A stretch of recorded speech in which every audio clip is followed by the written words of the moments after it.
तो आइए, good evening students.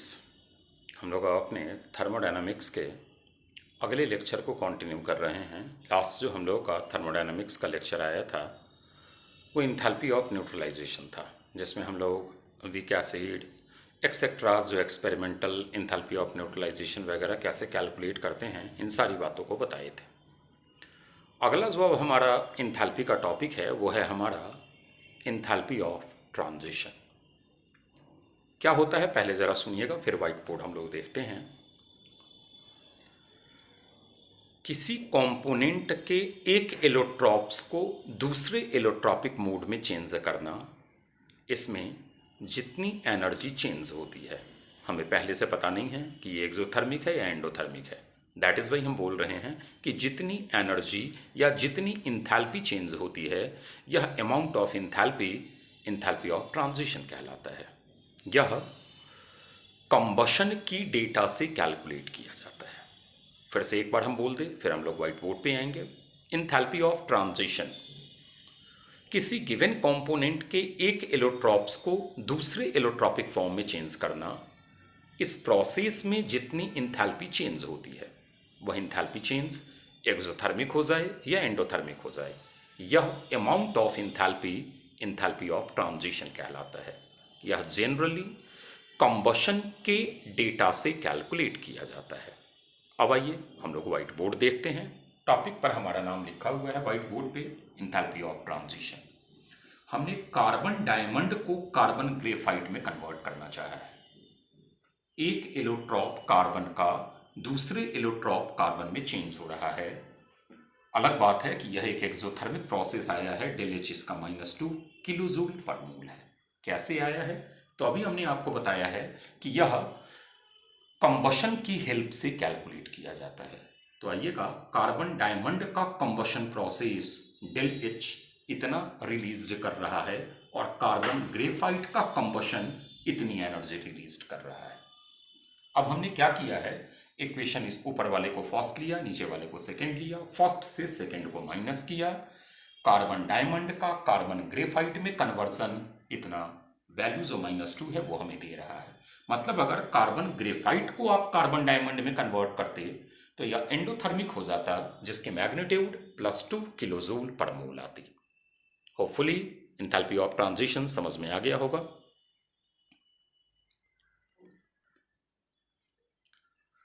आइए अब हम लोग नेक्स्ट इंथैल्पी का टाइप देख रहे हैं, इंथैल्पी ऑफ सॉल्यूशन। पहले डेफिनेशन को केयरफुली देखिएगा, फिर व्हाइट बोर्ड पे आएंगे। कहता है एक मूल रिएक्टेंट को डिसॉल्व करना है स्पेसिफिक अमाउंट ऑफ सॉल्वेंट में at constant temperature and pressure. इसमें जितनी इंथैल्पी चेंज होगी, फिर इंथैल्पी चेंज है मतलब पहले से कंफर्म नहीं है कि एक्सो या endo, this amount of enthalpy is called enthalpy of solution. फिर से एक बार बोल रहे हैं, सुनिएगा। एक मूल रिएक्टेंट को डिसॉल्व करना है स्पेसिफिक अमाउंट ऑफ सॉल्वेंट में कांस्टेंट टेम्परेचर और प्रेशर पर। इस प्रोसेस में जितनी इंथैल्पीज चेंज होगी, यह amount of enthalpy enthalpy of solution कहलाता है। अब आते हैं व्हाइट बोर्ड पे। इंथैल्पी ऑफ सॉल्यूशन टॉपिक का नाम लिखा हुआ है। One mole reactant dissolves in specific amount of solvent at constant T and P, enthalpy change is enthalpy of solution. Definition समझ में आ गया होगा, तो हम जरा इसे डेफिनेशन को हटाएंगे, फिर हम एग्जाम्पल पे आएंगे। तो आइए जरा अब इसे हटाते हैं और हम लोग आते हैं एग्जाम्पल पर। पहला एग्जाम्पल देखिएगा। HCl गैस है, हमने tin aqueous for water use किया है। परेशानी होइएगा, हमने टिन वाटर के अमाउंट यहाँ लिए हुए हैं। हमारा प्रोडक्ट बन गया HCl.tin aqueous। इसमें जो इंथैल्पी चेंज हो रही है वो -70 किलो जूल पर मोल एक्सोथर्मिक प्रोसेस है। फिर हमने HCl गैसियस लिया और हमने वाटर के अमाउंट बढ़ाकर 25 कर दिया, हमारा ये 25 आ रहा है, डेल एच हमारा आ गया -72 किलो जूल पर मोल। अब हम तीसरे एग्जाम्पल पे आए। इस तीसरे एग्जाम्पल को बोला जाता है, केयरफुली देखना, इस तीसरे एग्जाम्पल को बोला जाता है इनफाइनाइट डाइल्यूशन। इसका क्या मतलब है ये समझिएगा। मतलब अब फर्दर आप इस कंपोनेंट को डाइल्यूट नहीं कर सकते हो, डिसॉल्व नहीं कर सकते हो। अब अगर ये फर्दर डिसॉल्व ही नहीं होगा तो अब यह हमारा वह अमाउंट ऑफ इंथैल्पी है जिसे आप उस टी और पी पर अब चेंज नहीं कर सकते हो। मतलब यह इस HCl के लिए वह मैक्सिमम वैल्यू है जिसे अब फर्दर चेंज नहीं किया जा सकता अगर टी और पी को चेंज किया जाए, टी और पी को कांस्टेंट रखा जाए। Clear? This one is called infinite dilution. Infinite dilution पर क्या होते हैं, आयंस के बीच का इंटरैक्शंस ऑलमोस्ट डिसअपीयर हो जाता है, आयंस के बीच में कोई इंटरैक्शन नहीं होते। क्लियर? बढ़ा जाए आगे। चलिए समझिएगा, फर्दर हमारे पास 3 एग्जाम्पल आ गया। थोड़ा बातों को सुनना पहले। एक्चुअली इंथैल्पी ऑफ सॉल्यूशन का इक्वेशन दे करके कॉम्पिटिटिव एग्जाम्स में पूछे जाते हैं कि बताइए यह एक एक्सोथर्मिक प्रोसेस है या एंडोथर्मिक प्रोसेस है। अब बच्चे बोलेंगे कि सर कंबशन तो मान लो कि हमारा एक्सो था, फॉर्मेशन भी मैक्सिमम टाइम हमारा एक्सोथर्मिक था, बॉन्ड एनर्जी बॉन्ड तोड़ रहे हैं तो हमारा एंडोथर्मिक है। इसमें तो आपने बोला है कि इंथैल्पी चेंज होता है, तो हम कैसे आइडेंटिफाई करेंगे? उसी चीज़ को हम बताने की कोशिश कर रहे हैं। तो आइए फर्दर जो 3 एग्जाम्पल्स HCl वाला था वो एक कोवलेंट कंपाउंड था, तो वहाँ आप एक चीज़ देखे हुईएगा कि आपका इंथैल्पी ऑफ सॉल्यूशन एक्सोथर्मिक आया था। अब यहाँ अगर आप व्हाइट बोर्ड को देखिएगा तो एक चीज़ देखिएगा, solid ionic compound, solid ionic compound, solid ionic compound, solid ionic compound. लेकिन सॉलिड आयोनिक कंपाउंड में भी एक चीज़ देखोगे कि 2 एंडोथर्मिक है तो एक एक्सोथर्मिक है। अब बच्चा बोलता कि सर अगर यह भी एंडोथर्मिक होता तो हम एक कंक्लूजन विड्रॉ कर लेते कि हमारा सॉलिड आयोनिक कंपाउंड अगर है तो उसकी enthalpy of solution always positive होगी। लेकिन सर ये तो हमारा यहाँ पर पूरा डेटा ही बिगाड़ रहा है, कोई कंक्लूजन ही विड्रॉ नहीं होने दे रहा है। हम बोले है। अब क्या कंक्लूजन विड्रॉ हो रहा है वो देखिएगा। यह आयोनिक सॉलिड कंपाउंड अपने अराउंड क्रिस्टलाइजेशन ऑफ वाटर को कंटेन नहीं करता। इनिशियल भी अपने अराउंड क्रिस्टलाइजेशन ऑफ वाटर को कंटेन नहीं करता, लेकिन याद कीजिए copper sulphate, plaster of Paris, ये सब अपने around crystallisation of water containing होते हैं। तो जो अपने अराउंड क्रिस्टलाइजेशन ऑफ वाटर को होल्ड कर रहे होते हैं उन आयोनिक सॉलिड कंपाउंड का इंथैल्पी ऑफ सॉल्यूशन नेगेटिव आता है। जैसे ये देखिए, ये अपनी अराउंड क्रिस्टलाइजेशन ऑफ वाटर को होल्ड करता है तो यह नेगेटिव आ गया। बाद बाकी इन दोनों का अगर आप देखिएगा तो ये वाला देखो आपका एक्सोथर्मिक आ रहा है। मतलब एक कंक्लूजन विड्रॉ हो गया क्या, कि अगर आयोनिक सॉलिड कंपाउंड अपने अराउंड क्रिस्टलाइजेशन ऑफ वाटर को होल्ड कर रहे हैं तो वो एक्सो होंगे, बाद बाकी सारे ionic solid compound mostly endothermic होते हैं। बढ़ा जाए आगे। लेकिन फिर एक अगले एग्जाम्पल को देखिए तो काफ़ी इंटरेस्टिंग एग्जाम्पल आ गया। अब इसने अपने अराउंड क्रिस्टलाइजेशन ऑफ वाटर को होल्ड कर लिया। अब अगर आप फर्दर उसका इंथैल्पी ऑफ सॉल्यूशन कीजिएगा तो वो एंडोथर्मिक आएगा। मतलब अगर हाइड्रेटेड साल्ट हैं और उनका अगर आप इंथैल्पी ऑफ सॉल्यूशन करो आयोनिक सॉलिड कंपाउंड का तो उसको एक्सोथर्मिक आना है। क्लियर है बातें? क्या बताएं, ये सिर्फ CuSO4 था आयोनिक सॉलिड कंपाउंड, ये अपने अराउंड क्रिस्टलाइजेशन ऑफ वाटर को होल्ड कर रहा था तो ये एक्सो आ गया। बाद बाकी ये दोनों होल्ड नहीं करते हैं, एंडोथर्मिक आ गया। यहाँ हमने क्या बताया कि ऑलरेडी अब इस साल्ट का अगर आप इंथैल्पी ऑफ सॉल्यूशन करो तो वो अब एक्सो नहीं आएगा, उसको अब एंडो बनना है। क्लियर? आइए अगला है हम लोग का लैटिस एंथैल्पी। ये 2 तरीके का होता है, या तो आप लैटिस बना रहे हो या तो आप लैटिस तोड़ रहे हो।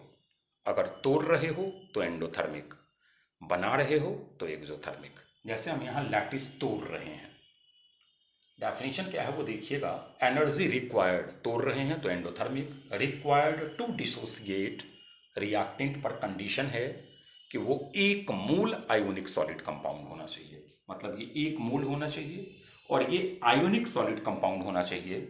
इसको कॉन्स्टिट्यूएंट गैसियस आयन में, इसमें जितनी एनर्जी रिक्वायर्ड होती है यह amount of energy lattice enthalpy कहलाता है। काफ़ी इंपॉर्टेंट है, बॉन्डिंग में ये फिर से आएगा। अभी जस्ट हमने आपको टर्म से फैमिलियर करवा दिया है। जैसे मान लीजिए कि बच्चा बोला कि सर ठीक है, अगर हमको इनिशियल के डिसोसिएशन ऑफ लैटिस का इक्वेशन लिखना है तो हम बोलेंगे कुछ नहीं करना है आपने, initial ionic solid compound del H lattice, आप एनर्जी दोगे तो ग्रेटर देन जीरो, या हमारा Na plus gaseous plus Cl minus gaseous, constituent gaseous ion में ये टूट गया, दैट इज वाई ये लैटिस एंथैल्पी ऑफ डिसोसिएशन है। अगर मान लीजिए कि फॉर्मेशन का इक्वेशन लिखना होता, बच्चा बोलता कि सर फॉर्मेशन हमको करना है, तो बस कुछ नहीं करना था, कुछ नहीं करना था, कॉन्स्टिट्यूएंट गैसियस आयन से एक मूल आयोनिक सॉलिड कंपाउंड बनाना, इसमें जितनी एनर्जी रिलीज्ड होगी this amount of energy is called lattice enthalpy of formation. यहाँ प्रोडक्ट पर एक कंडीशन आ गया कि एक मोल होना चाहिए, आयोनिक सॉलिड कंपाउंड होना चाहिए, इस पर कंडीशन आ गया कॉन्स्टिट्यूएंट गैसियस आयन, यह एनर्जी रिलीज करता है। अभी हमने आपको बताया कि भाई लैटिस एंथैल्पी, आगे हमें बॉन्डिंग में और भी डिटेल्स पढ़ना है। उम्मीद करें समझ में आ गया होगा। जैसे बच्चे ने बोला कि सर अगर MgCl2 के लैटिस का तोड़ने का इक्वेशन लिखना है तो हम बोलेंगे कुछ नहीं करना है, एक मोल लेना है, सॉलिड लेना है, लैटिस है del H greater than zero, तोड़ रहे हो Mg2 plus gaseous plus twice of Cl minus gaseous. Clear? आइए, बहुत बार हम ये वर्ड ऑर्गेनिक में भी यूज कर चुके हैं, एंथैल्पी ऑफ हाइड्रेशन। एक mole reactant required number of water के साथ कंबाइन करता है, इसमें जितनी एनर्जी रिलीज्ड होती है यह amount of energy enthalpy of hydration कहलाता है। यह मेनली एक्सोथर्मिक प्रोसेस होता है। एक mole reactant combines with the required number of moles of water to form hydrated salt, इसमें जितनी एनर्जी रिलीज्ड होगी यह amount of energy enthalpy of hydration कहलाएगा। हम पहले डायग्राम से दिखाने की कोशिश किए हैं। इनिशियल वाटर में है, ऑर्गेनिक में कितनी बार यूज किए होंगे। वाटर में ऑक्सीजन निगेटिव इंड है और हाइड्रोजन पॉजिटिव इंड है। इनिशियल में Na पॉजिटिव इंड है और Cl नेगेटिव इंड है। हम देखिए Na plus positive end water के नेगेटिव इंड से, ये सेकेंडरी फोर्स होता है, केमिकल बॉन्डिंग में जानिएगा, और Cl माइनस वाटर के पॉजिटिव इंड से एक तरीके से इंटरैक्ट हो रहा है। This one is your enthalpy of hydration.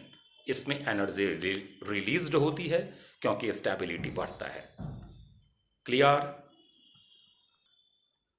आइए, एक बहुत इंपॉर्टेंट फॉर्मूला दिए हैं सॉल्यूशन लैटिस और हाइड्रेशन के रिगार्डिंग, समझिएगा। ए बी सॉलिड है हमारा, हमने इसको डेली सॉल्यूशन प्रोवाइड किया तो ये हमारा ए बी एक्वस में कन्वर्ट हो गया। एक्वस है तो आयंस की फॉर्म में आ जाएगा। वजह ये है कि मॉलिक्यूलर इंटरैक्शन वीकर हो जाएगा, तो हमने आयन की फॉर्म में ए प्लस और बी माइनस कर दिया है। सॉलिड को आयन की फॉर्म में लिखना थोड़ा टफ होता है क्योंकि वो काफ़ी क्लोजली पैक्ड होते हैं। एक्वस में उनका जो क्लोज पैकिंग है वो क्या होता है, थोड़ा कमज़ोर हो जाता है, तो आप आयंस की फॉर्म में उनको लिख सकते हो। अब इसी ए बी सॉलिड को हमने लैटिस एंथैल्पी प्रोवाइड किया तो ये प्लस गैसियस और बी माइनस एक्वस में कन्वर्ट हुआ। अब हम इसको डेल एच हाइड्रेशन प्रोवाइड कर रहे हैं तो ये हमारा ए प्लस एक्वस और बी माइनस एक्वस में कन्वर्ट हो जाएगा। अब ये मत सोचिएगा कि सर यहाँ तो बीच में प्लस आएगा, यहाँ तो प्लस है ही नहीं, सेम बात है। मतलब यह प्रोसेस जो एक सिंगल स्टेप में हुआ था, ये वाला प्रोसेस जो एक सिंगल स्टेप में हुआ था, इसी प्रोसेस को हमने 2 स्टेप्स में कर लिया है। पहले ये किया है और फिर यहां से ये आए। तो आप बोल सकते हो कि हमारा यहां बोला जा सकता है कि नहीं बोला जा सकता है कि यह इन दोनों की समेशन के बराबर होगा। पहले ही आपने बोला है कि इंथैल्पी वगैरह जो होता है वो हमारा पाथ डिपेंडेंट नहीं होता है, बेसिक में बताया हुआ है। जब हम एलिमेंट्री आइडिया पाथ डिपेंडेंट कौन है कौन नहीं है, वहाँ ये सारी बातें एक्सप्लेन किए हुए थे। तो आप लिख सकते हो del H solution is equal to del H lattice plus del H hydration. बहुत इंपॉर्टेंट फॉर्मूला है, याद रखिएगा। डायरेक्ट मेंस वगैरह या नीट वगैरह में क्वेश्चन इससे आ जाते हैं कि डेल एच सॉल्यूशन जो होता है वो del H lattice plus del H hydration के समेशन के बराबर होता है। क्लियर? उम्मीद करें यहाँ तक की बातें समझ में आ गई होंगी। अब हम लोगों के पास केमिकल प्रोसेस में दो इंथैल्पीज बसता है, दोनों काफ़ी इंपॉर्टेंट है, एक रेजोनेंस और एक पॉलीमराइजेशन। तो अब ज़रा उसे देखते हैं हम लोग। तो आइए बच्चों, हम लोग अब ज़रा रेजोनेंस एनर्जी को देखते हैं। बहुत इंपॉर्टेंट ये टॉपिक है। जनरली बच्चे न्यूमेरिकल में भी गलती करते हैं। जब हम न्यूमेरिकल सेगमेंट में आएंगे तो इसके न्यूमेरिकल को भी डिस्कस करेंगे। पहले अभी हम इसकी थ्योरी को समझने की कोशिश कर रहे हैं। पहला तो एक बात आज के बाद याद रखिएगा कि resonance energy always exothermic process है। जीओसी में हम पढ़ाए होंगे कि रेजोनेंस के कारण स्टेबिलिटी बढ़ती है। अगर स्टेबिलिटी बढ़ती होगी तो एनर्जी कमता होगा, और एनर्जी तभी कमेगा जब प्रोसेस एक्सोथर्मिक होगा। तो आज के बाद तो एकदम माइंड में ये चीज़ रखना है कि रेजोनेंस एनर्जी एक्सोथर्मिक है। हम एक एग्जाम्पल से आ रहे हैं, एग्जाम्पल से समझिएगा।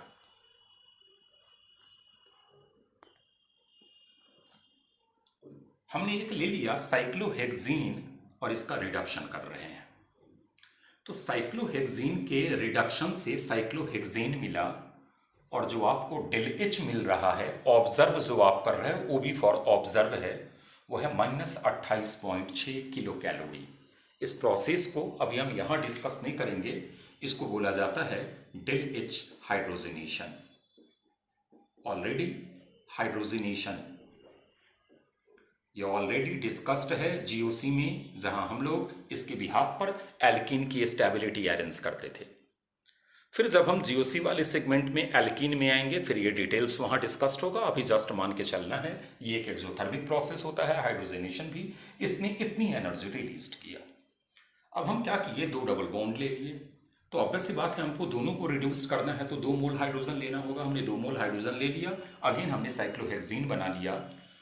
अब जो डेल एच थ्योरेटिकल होगा, थ्योरी जो हमें बताएगा वो ये बताएगा कि एक डबल बॉन्ड को रिड्यूस करने के लिए इतनी एनर्जी, तो यूनिटरी मेथड लगाएंगे। 2 को रिड्यूस करने के लिए -2 × 28.6, ये आ गया -57.2 किलो कैलोरी। अब हम एक तीसरे एग्जाम्पल पे आ गए।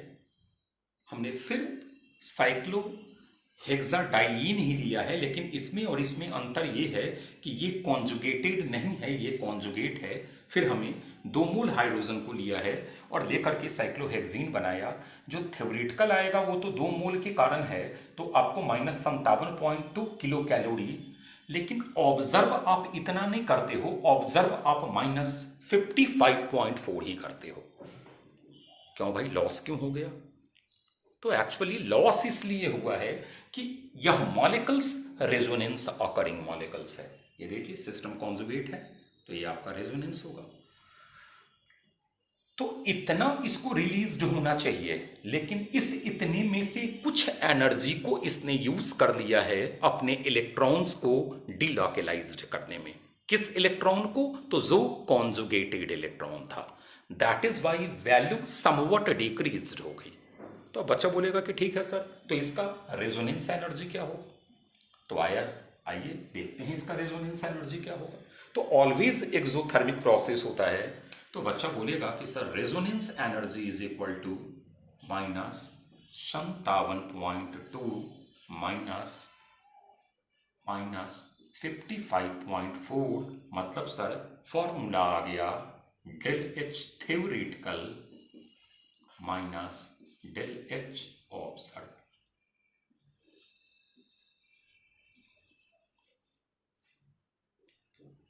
अब अभी एक और एग्जाम्पल दे रहे हैं, उसको भी देखिएगा।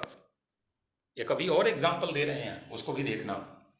अब चलिए हम ले लेते हैं ये वाला एग्जाम्पल।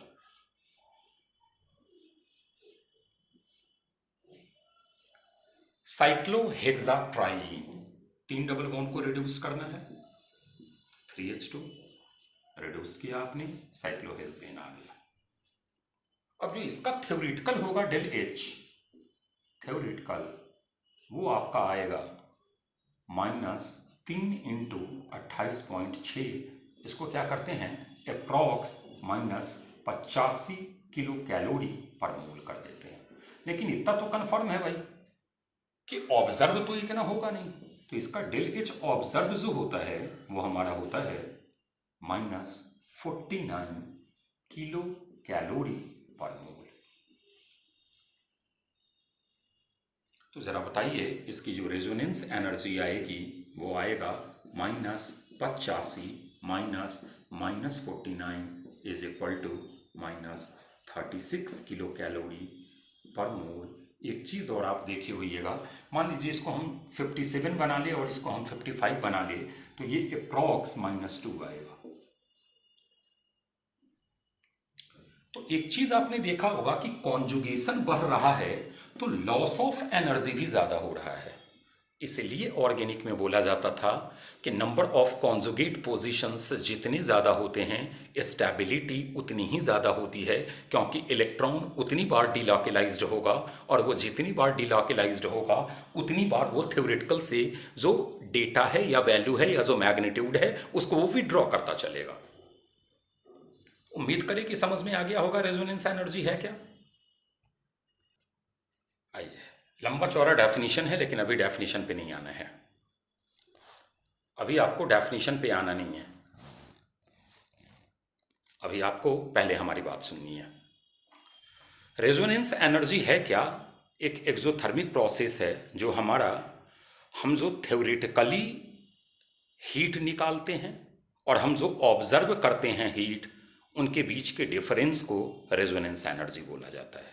अब देखिएगा उसी को लिटरेचर में लिखा हुआ है, when a compound show resonance there is a considerable difference between the heat of formation as calculated, इसी को theoretical बोल रहे हैं, and determined experimentally, जो ऑब्जर्व कर रहे हैं एक्सपेरिमेंटली कैसे निकाल रहे हैं, तो with help of bond energy.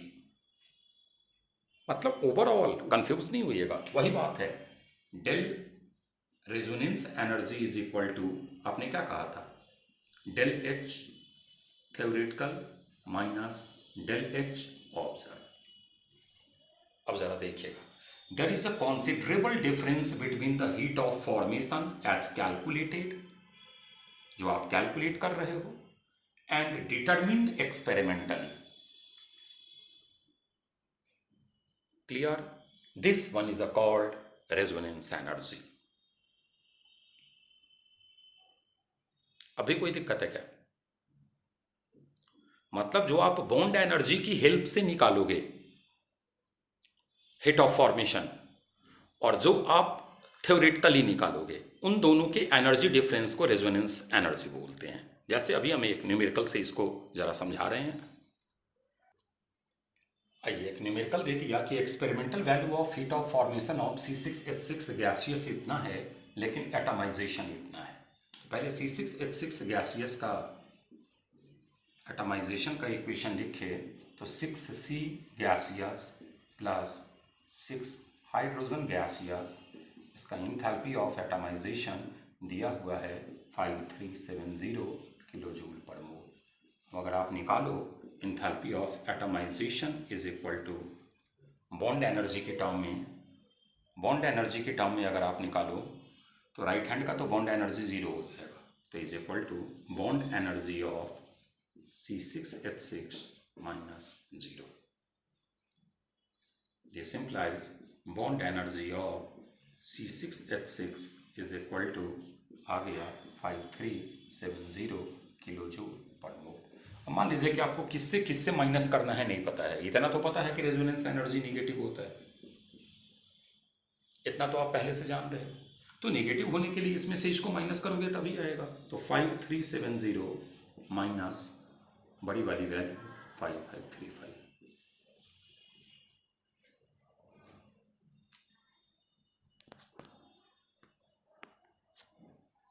Clear है? न्यूमेरिकल पे आएंगे तो फिर हम लोग और डिटेल्स आएंगे। सिर्फ छोटी सी बात याद रखनी है, थ्योरेटिकल माइनस ऑब्जर्व। बढ़े। बहुत इंपॉर्टेंट ये भी टॉपिक है, enthalpy of polymerisation. Exothermic process होता है। क्यों? क्योंकि वीकर बॉन्ड स्ट्रॉन्गर बॉन्ड में कन्वर्ट होते हैं। अब इसे समझिएगा न्यूमेरिकल पॉइंट ऑफ व्यू से। अगर इसको आप ट्रेडिशनल वे से सॉल्व करते हो तो इसका न्यूमेरिकल बहुत टाइम टेकिंग होता है। इसलिए हम लोग इसको क्या करते हैं, बॉन्ड कंजर्वेशन के बिहाफ पर बहुत ईजिली सॉल्व कर लेते हैं। हम वही बॉन्ड कंजर्वेशन आपको यहाँ समझा रहे हैं। तो आइए फर्स्ट एग्जांपल को देखिएगा। बॉन्ड कंजर्वेशन रिएक्टेंट की साइड में लगा रहे हैं। कार्बन डबल बॉन्ड कार्बन, मतलब दो बॉन्ड हुआ, एक बॉन्ड दो बॉन्ड। जितने बॉन्ड टूटते हैं उतने ही बॉन्ड फॉर्म होते हैं। अब आइए राइट हैंड साइड पे, तो इसको अगर आप पॉलीमराइज करोगे ना तो नया कार्बन कार्बन बॉन्ड बनेगा, कार्बन हाइड्रोजन बॉन्ड नहीं बनेगा। इसको अगर आप पॉलीमराइज करोगे तो आप देखो इस लिंक पर भी कार्बन जुड़ेगा, इस लिंक पर भी कार्बन जुड़ेगा, हाइड्रोजन इस और इस पर नहीं जुड़ना है। तो बन हमारा रहा है कार्बन सिंगल बॉन्ड कार्बन। दो बॉन्ड लाना है और है एक ही बॉन्ड। इसका मतलब है कि आप अगर इसे 2 से मल्टीप्लाई करोगे तो देखिए आ गया दो बॉन्ड। एक था और 2 से आपने मल्टीप्लाई किया, दो बॉन्ड दो बॉन्ड। अब इसका इंथैल्पी ऑफ पॉलीमराइजेशन क्या होगा वो समझिएगा। पहले वाले के लिए लिख रहे हैं। अभी ज़रा इस बीच वाले एग्जाम्पल को यहाँ से हटाते हैं, जगह नहीं है। तो आइए, enthalpy of polymerisation del H polymerisation is equal to bond energy के टर्म में रिएक्टेंट माइनस प्रोडक्ट होता है। तो bond energy of carbon double bond carbon, क्योंकि यहाँ एक ही से मल्टीप्लाई है, ये यहाँ 2 से मल्टीप्लाई नहीं है, minus 2 into bond energy of carbon single bond carbon. अब इसकी वैल्यू पता होगी, इसकी वैल्यू पता होगी, आप वैल्यू पुट करोगे आंसर आ गया। अब हम ट्रिपल बॉन्ड पे भी अप्लाई कर रहे हैं, घबराओ मत। अब भाई ये हमारा carbon triple bond carbon monomer है, इसका जब इन मूल आप लीजिएगा तो ये पॉलीमराइज हो जाएगा। ऊपर वाले में इन नहीं लिए थे, उससे हमारा कोई लेना देना भी नहीं है। हम लोग बॉन्ड कंजर्वेशन लगाते हैं तो बच्चा बोलेगा कि सर यहाँ अगर आप कंजर्व लगाओगे तो कार्बन ट्रिपल बॉन्ड कार्बन मतलब 3 बॉन्ड है। हम बोले बिल्कुल सही बात है। अब एक चीज़ तो लग रहा है कि CH बॉन्ड नया नहीं बन रहा है, कार्बन डबल बॉन्ड कार्बन बन रहा है। और एक चीज जब यहां जोड़िएगा तो यहां पर भी कार्बन जुड़ेगा और यहां पर भी कार्बन जुड़ेगा, मतलब कार्बन सिंगल बॉन्ड कार्बन भी आ रहा है।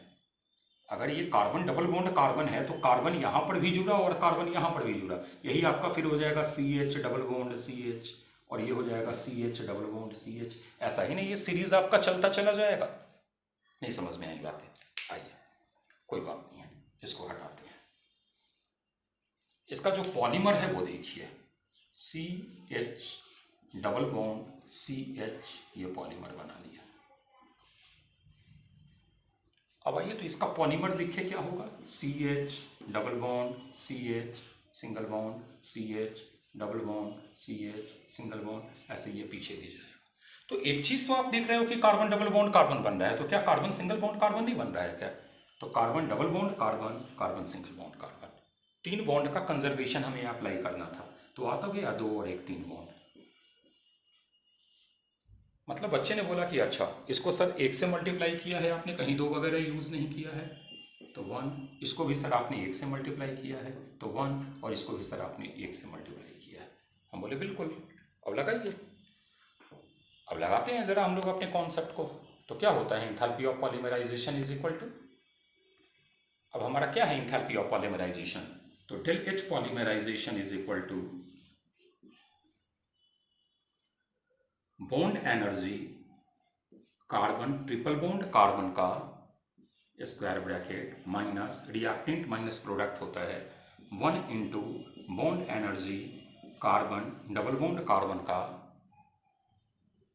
प्लस नहीं दिख रहा है। चलिए, एक बच्चे की समस्या है कि भाई दिख नहीं रहा है, तो एक काम करें, इसको तो हटा लिया, इस क्वेश्चन को ऊपर लिख लेते हैं। तो बच्चे ने बोला कि सर डेल एच पॉलीमराइजेशन, अभी नहीं दिख रहा है, del H polymerisation is equal to, आइए, 1 into bond energy of carbon, triple bond carbon minus, बच्चा बोलेगा 1 into bond energy of carbon, double bond carbon plus, right hand के लिए plus 1 into bond energy of carbon, single bond carbon. Sir पता होगा ये value put करेंगे, answer हमारा आ जाएगा। अभी भी समझ में नहीं आई बातें? तो एक लास्ट एग्जांपल देखते हैं जरा, आइए।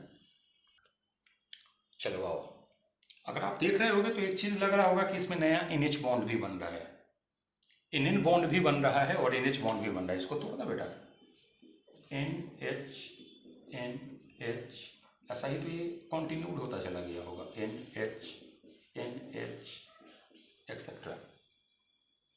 अभी भी समझ में नहीं आई बातें? तो आइए पहले लेफ्ट हैंड लगाते हैं, N ट्रिपल बॉन्ड N, तो क्या H बॉन्ड नहीं टूट रहा है क्या, और H सिंगल बॉन्ड H। तो बच्चा बोला कि सर टोटल 4 बॉन्ड है, 3 इसका और 1 इसका। हम बोले सही बात है, मतलब राइट हैंड में भी हमको 4 बॉन्ड एडजस्ट करना है। तो बच्चा बोला कि सर एक इन बॉन्ड बन रहा है नया और एक NH बॉन्ड बन रहा है, सिंगल ही है सर, हमको 4 बॉन्ड लाना है सर। तो एक काम करो ना सर, इसको 2 से मल्टीप्लाई कर दो, इसको भी 2 से मल्टीप्लाई कर दो। बातें ही समझ में नहीं आई? नहीं समझे बातों को? अब आइए, एंथैल्पी ऑफ पॉलीमराइजेशन लगाना है, एंथैल्पी ऑफ पॉलीमराइजेशन। फिर नीचे जगह नहीं है, इसलिए हम ऊपर क्वेश्चन को हटा रहे हैं। तो बच्चा बोलेगा कि yes sir, del H polymerisation is equal to bond energy, ये 1 से मल्टीप्लाई है, bond energy of N triple bond N plus, ये भी 1 से मल्टीप्लाइड है, bond energy of H single bond H reactant minus product. तो twice into bond energy of N single bond N plus twice into bond energy of N single bond H। Sir value हमें पता होगा, value put करेंगे, हमें enthalpy of polymerisation आ जाएगा। मतलब लग गया आपको कि बॉन्ड कंजर्वेशन लगाओ, आंसर इजीली सॉल्व हो जाएगा। क्लियर? तो अब लास्ट हम लोग फिजिकल प्रोसेस के 3 टाइप हैं हमारे एंथैल्पी का, वो देख लेते हैं, फिर हमारा एंथैल्पी ऑलमोस्ट कंप्लीट हो जाएगा। आइए अब हम लोग का अगला है एंथैल्पी ऑफ फेज ट्रांजिशन। इसमें फर्स्ट दिए हैं एंथैल्पी ऑफ फ्यूजन, टर्म से परिचित होइएगा। 1 मोल सॉलिड को लिक्विड में कन्वर्ट करना, फ्यूजन एंडोथर्मिक प्रोसेस होती है। 1 मोल सॉलिड को लिक्विड में कन्वर्ट करना अपने फ्रीजिंग टेम्परेचर पर, इसमें जितनी एनर्जी रिक्वायर्ड होती है, यह amount of energy enthalpy of fusion कहलाता है। एग्जाम्पल दिए, आइस का वाटर में कन्वर्जन। इसका उल्टा होगे तो एक्सो हो जाएगा, लेकिन आइस अगर वाटर में कन्वर्ट होगा, आइस सॉलिड स्टेट है, वाटर लिक्विड स्टेट है, अगर ये अपने फ्रीजिंग टेम्परेचर पे फेनोमेनन हो रही है तो एंडोथर्मिक आपको एनर्जी देना होगा, और यह एंथैल्पी ऑफ फ्यूजन कहलाता है। नोट किया जाता है, डिनोट इसे डेल एच फ्यूजन से। स्टैंडर्ड की बात कर लिए, क्लियर?